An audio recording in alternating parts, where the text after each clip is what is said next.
I better get started. So we're going to start out with this first video. I'm going to talk to you a little bit about what this channel is going to be about. My ideal was to come to you and explain a lot about what I found online as far as how to properly find, collect, gather, that sort of thing when it comes to evidence as far as footprints or dream breaks or any other kind of cryptid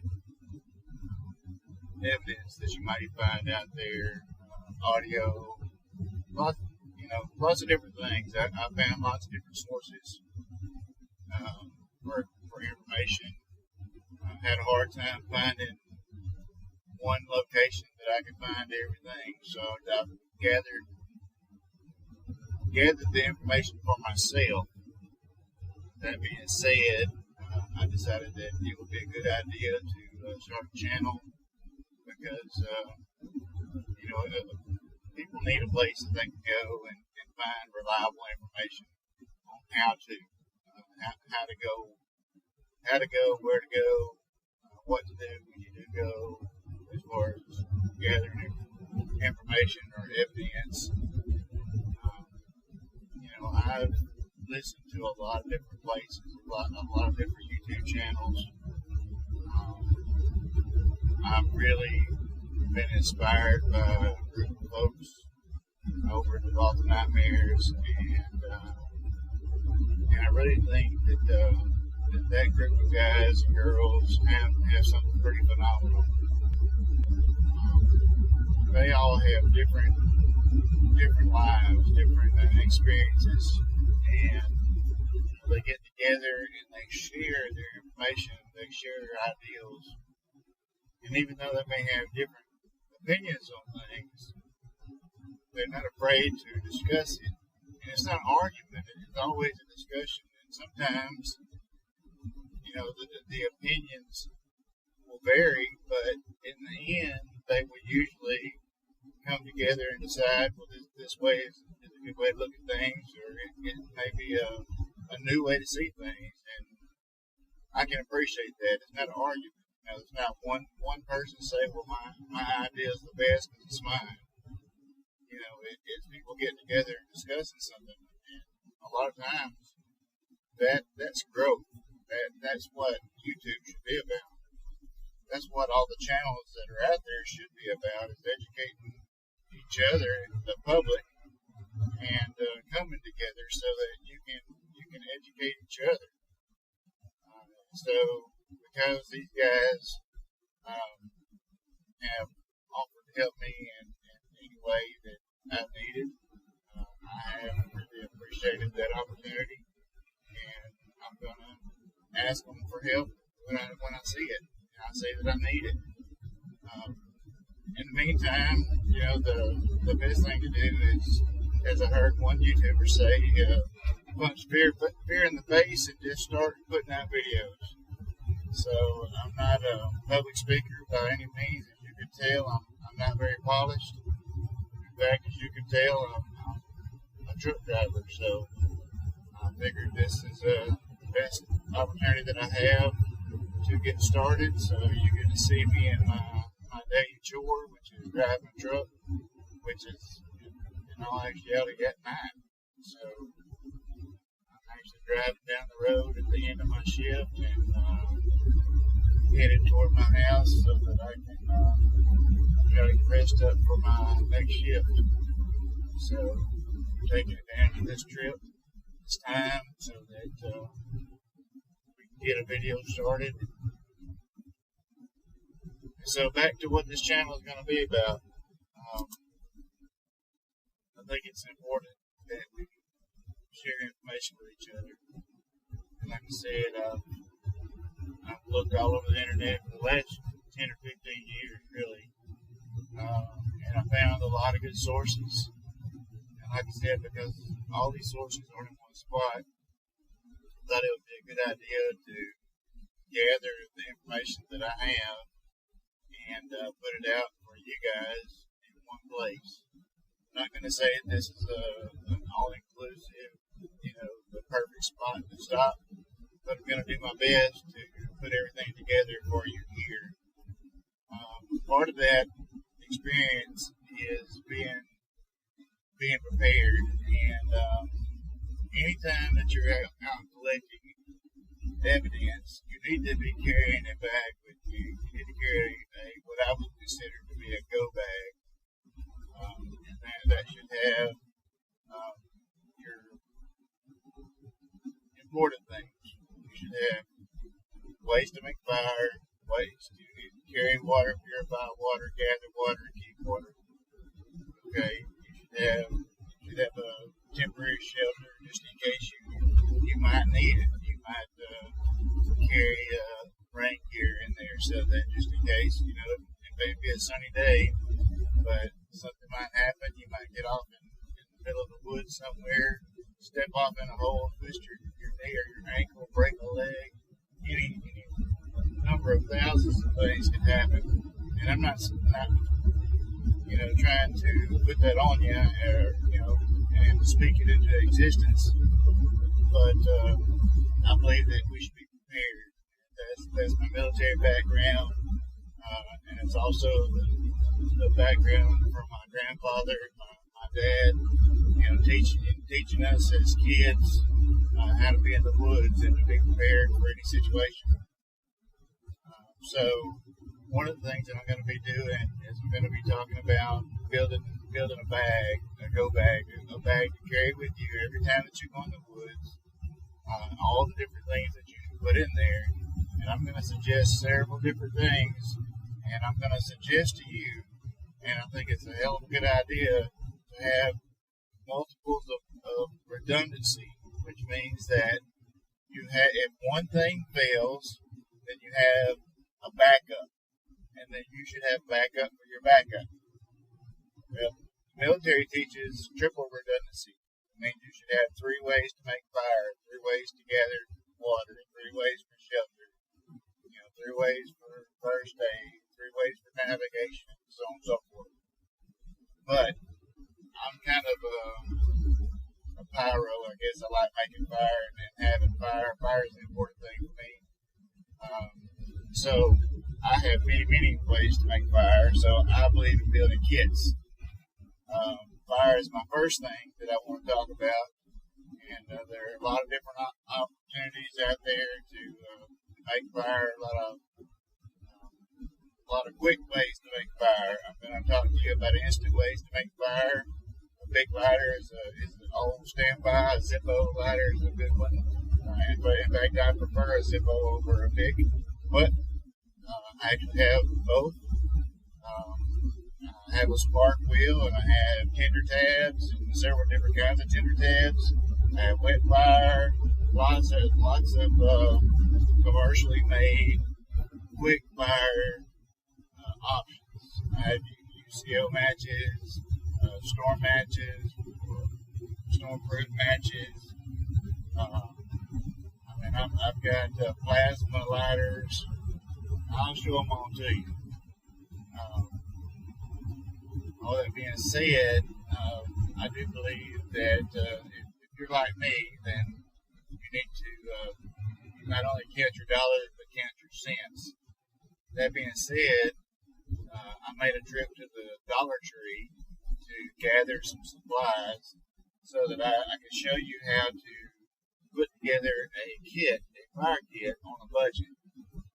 And so what I did was I made some fire tinder, or flame extender, you might call it.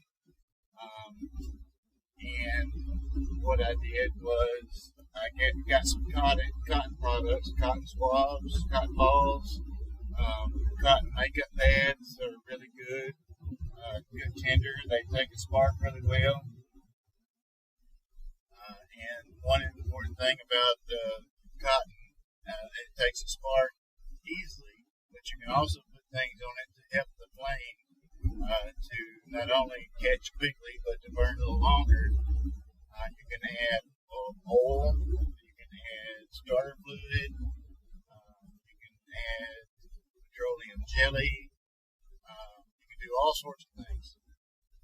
And so I decided to put together a video showing how I took some cotton balls and some makeup pads, and I took some cheap candles. I actually took some prayer candles, which some people may take offense to. I apologize if it offends you, but they were. I look at it like this: these candles are going to be used in a way that the wax is going to help you make fire when you need to. So if you're using a St. Michael's candle, St. Michael's looking over you, you know what? Say a prayer before you get started. If that makes you feel good, I appreciate that. I believe in the power of prayer. I'm a Christian, so I have a Christian-based ideology behind what I do, what I think, what I say. But I'm also very open-minded. I don't judge other people. I believe that your actions speak louder than words, and that if we're the examples that we should be, then people will see your religion and the things that you do. So you don't have to beat them up over the head with an ideal or an ideology or religion or whatever it is you think that makes you feel better about your spirituality. So that being said, some of these candles, like I said, are prayer candles. So if using them is something that bothers you, I would look at it as an opportunity to say a prayer before you get started and ask that the Lord bless those candles, or St. Michael bless those candles, so that the wax is used in a way that is not offensive to you or to them. But if you can't use those, find another candle. Walmart sells a bunch of them, the dollar store, Dollar Tree, Family Dollar. There's lots and lots of options for candles. So find a good cheap source, find your candles, and whatever candle it is you want to use, by all means use that candle. But what we'll do is we will take those candles. We will take them and set those candles in a pot on the stove. In that pot, you need to put the pot on the stove, add water to the pot, put your candles in there, and fill the water up, about 3/4 full or so, up the side of the candle as far as you can go without, putting too much in your pot. And boil your water on medium to low medium until it melts your candles. It takes me about 25-30 minutes in my video that you will see to actually melt the candles into just liquid wax. So you'll take your wax and pour your wax into a bowl. I like to use something that's disposable, but you can use anything. When it comes down to it, you can use a regular glass bowl that you have, or you can use Tupperware, anything that you want to use as far as putting the wax in. Because in order to clean it up, it's going to be pretty easy. You can actually put boiling water in it and it'll wipe right out. And that's exactly what I did. Was the water that was on the stove and the pot is when I got ready to clean up, I took my bowl that had the wax in and I just rolled it around in that hot water, and it just melted it right out of there like nobody's business. Took it out, put it in the sink, and washed it with soap and water, and good to go. I did the same thing with the utensils that I used to pick up and move the cotton balls and the cotton pads around. Did the same thing with those. But you take and dip your cotton ball and your pad in the wax, dip it in, pull it out pretty quickly, and then put it on a cookie sheet, or you can put it on a wax paper, or you can put it on parchment paper. on a sheet of glass if you have it. You can put it on a plate, as long as it's not a paper plate, because the wax will actually stick to the paper plate. You won't be able to get it off cleanly. Anything with a smooth texture, including a cutting board, plastic cutting board, or anything like that, you can put it on there. I like the idea of using a cookie sheet. And then once you put it on there, you can actually take it and put it in the refrigerator, in a cold place, freezer, for a couple minutes when you get done, and it'll allow the wax to harden. Once it hardens, then it'll just pop right off, and then you put them in a bag, and I'll show you a separate video to show you exactly how they work. But basically, what we're doing in this video is we're making fire tabs cheap and inexpensive, and this is a good way to add to your fire making capabilities with something that's quick and easy that you can do at home and only spending a couple bucks. So I figured I would share that with you. And that's going to be my first video. All that being said, thank you for taking the time to listen to this first video and coming to take a walk with me here, Midnight Amongst Monsters.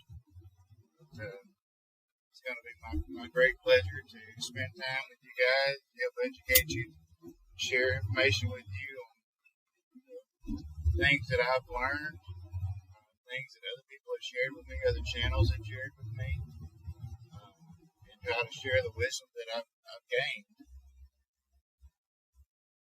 I plan on talking about lots of different gear, and comparing different gear to show you lots of different options. Try to show you inexpensive options that you can find anywhere from your Dollar Tree to your dollar store, Walmart, that sort of thing, Kmart, Target, those type places, Amazon, eBay, and also show you some really high quality options. Because eventually what you want to do is you want to start out with a basic kit, but you want to build up a professional kit.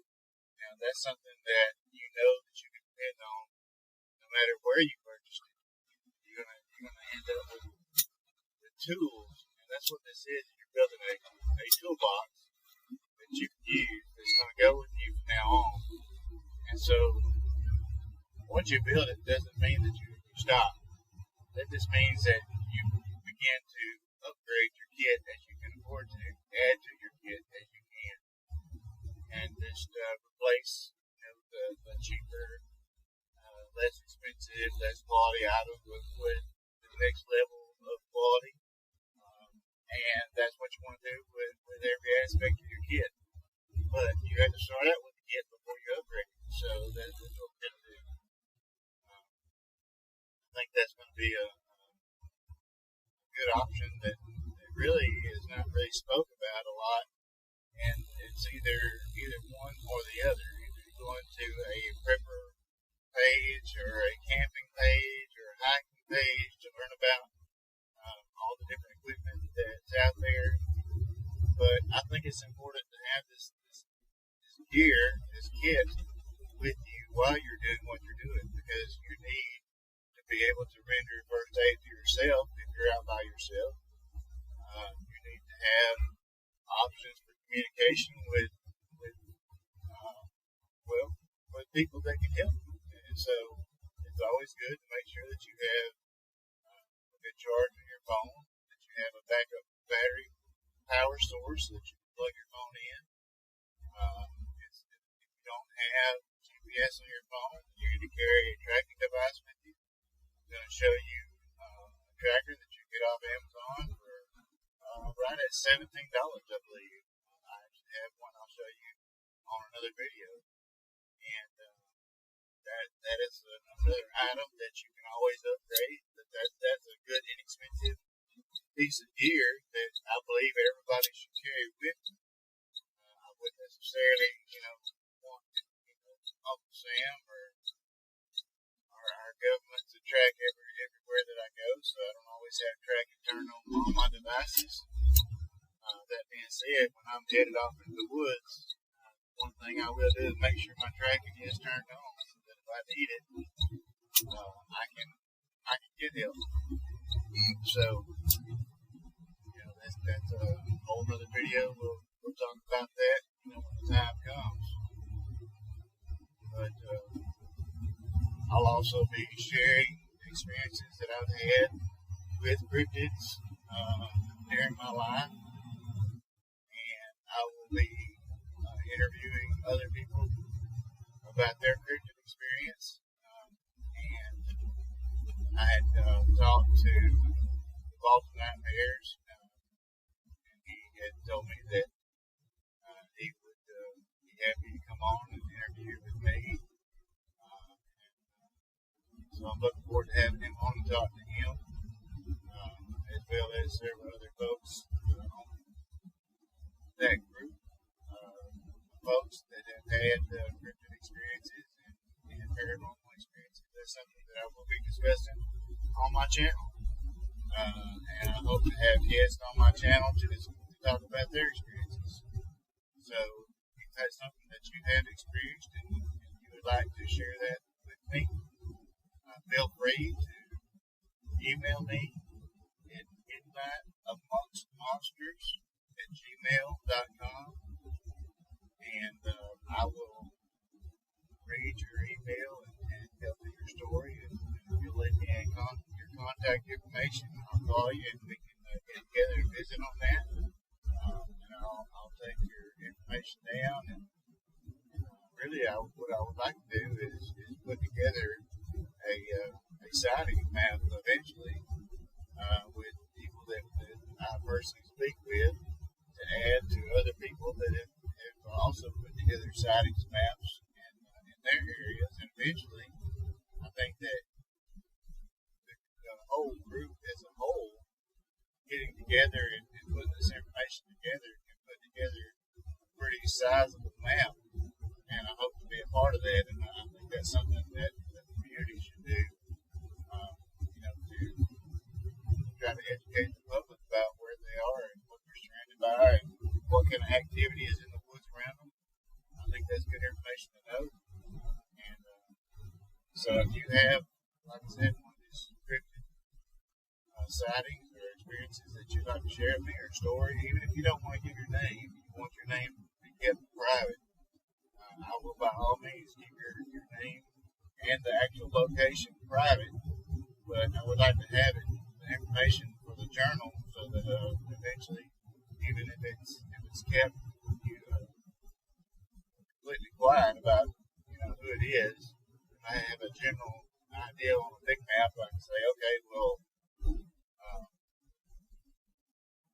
we have an individual here in Shelby County in Texas, here in East Texas, that had a Bigfoot encounter, and I won't say what location, but I can say it was between Center, Texas, and Tenaha, Texas, which is just a general area. But it gives the population an idea to know that there was Bigfoot activity there. So I think that information is important, and information is power. So for me, as somebody that's experienced cryptid activity face to face, that knowledge, that actually helps me to be able to function in the darkness, because the more I know about it, the safer I feel. Because I know that if I do come face to face with one again, I know what to do, how to handle myself so that I can safely evade any kind of dangerous situation. And in most cases, I can't say for certain about anything. Cryptids are not something that I have, stuck away in my basement and that I study and know everything about, because I certainly don't. There's no expert in this field. But I can learn from other people's experience, what they did, and if it was a good experience or bad experience. The creatures reacted to certain situations, certain stimulus, certain activities. And so I know to do or not to do certain things based on those particular things. And that type of information is something that I'm going to be sharing with you guys. So I know I've kind of rambled on here the last couple of minutes, but I want to make sure that I do cover different things that I'm going to be speaking on, because, when you come into this channel for the first time, you want to know if it's going to be a place that you want to come back. Well, I would like to see each and every one of you come back and spend some time listening to what I've got to say, because I'm hoping to be, something of an asset to you. I'm hoping to take all of the positive things that I've gathered from all these other websites across YouTube over the last 10 to 15 years of my life, and the last 50 years of my actual life, and share those positive things with you, because those things are what made me who I am today. I can tell you that I've gone through a lot in my life. I'm a disabled vet. I've gone through 9 surgeries. Deal with chronic pain throughout my life, and have for a number of years. There'll be things that I talk about in the future, talking about that sort of stuff. I've gone through depression at times, and I'll talk about that. I'll tell you about positive thinking and how that being positive has changed my world, and what negative thinking will bring, because I can testify to that too. I've been down both paths, and I can certainly testify to the power of prayer, and I can testify to thinking and acting and being positive. I absolutely believe, and I believe I can prove that being positive brings positive. That being said, that's a story for another day. But I think what I'm going to do is take the opportunity to come to an end on this video. But I'm going to have another video real soon. Like I said, I'm going to be talking to Bob to see when he wants to come on. His schedule is open, and I'm looking forward to that interview. And I'm looking forward to spending some time with you guys. So, all that being said, thank you very much for your time, and thank you for taking a walk here with me at midnight.